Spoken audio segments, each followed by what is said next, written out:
Chapter 7 Discovery.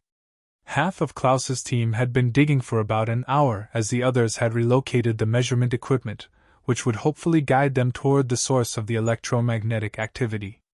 Based on the initial readings, the EMF was going to be of most use. An EMF detector measures electromagnetic fields by detecting electromagnetic radiation flux density, or the change in an electromagnetic field over time, essentially the same as a radio antenna, but with quite different detection characteristics. The equipment had been intended to detect the alpha and gamma emissions of uranium. In order to trace a suitable news source for the Uranverein, its designers had really not considered anything else would trigger its circuits. Kurt watched his men as they worked. Thoughts of him finally completing his mission kept scratching at his consciousness, and he tried to push them down.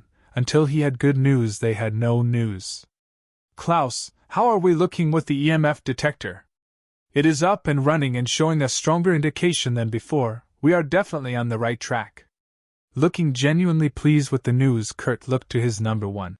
"Excellent, Klaus, excellent." From the excavation site a voice rang out. "Klaus, come here, I think we have something." Both Kurt and Klaus looked at each other and headed to the source of the voice. "What is it?" asked Klaus. "There is something here, but it does not look like uranium, at least what we have been taught to look for," replied one of the dig team as he passed up a sample on the end of his shovel. Klaus grabbed a Geiger counter and inspected the sample. "How strange, the emission levels are negligible but the EMF is going crazy. What can it mean?" It was Kurt's turn to look stumped. "I have no idea, Klaus. I am not sufficiently qualified to determine that.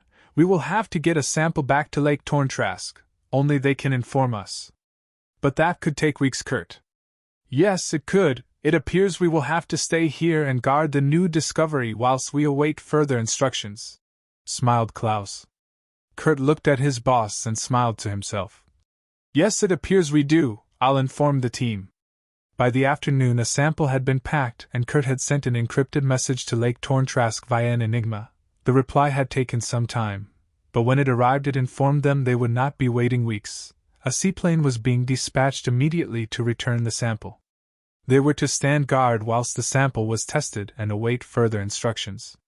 By early evening, a little over 6.5 hours later, a piston-engine aircraft could be heard flying low, clearly on a landing path to the island. Klaus took the sample to the dinghy and rowed out to meet the plane. As it floated towards him, he saw the door open and a person step onto the right-hand pontoon. Kneeling down, their arms reached out to collect the sample. As Klaus leant forwards, he could see inside the craftsman. It was full of what looked like fuel tanks. They must have flown non-stop from Sweden, and it appeared they would be making it a non-stop round trip. With the sample safely on board, the man stepped back into the cabin, closed the door behind him, and even before Klaus sat down, the pilots had throttled the engines. At full power, the seaplane leapt forward, clawing its way back into the sky. As it quite literally disappeared into the sunset, Klaus thought how far the world had come, that in a little over 15 hours someone could travel from Sweden to Greece and back again.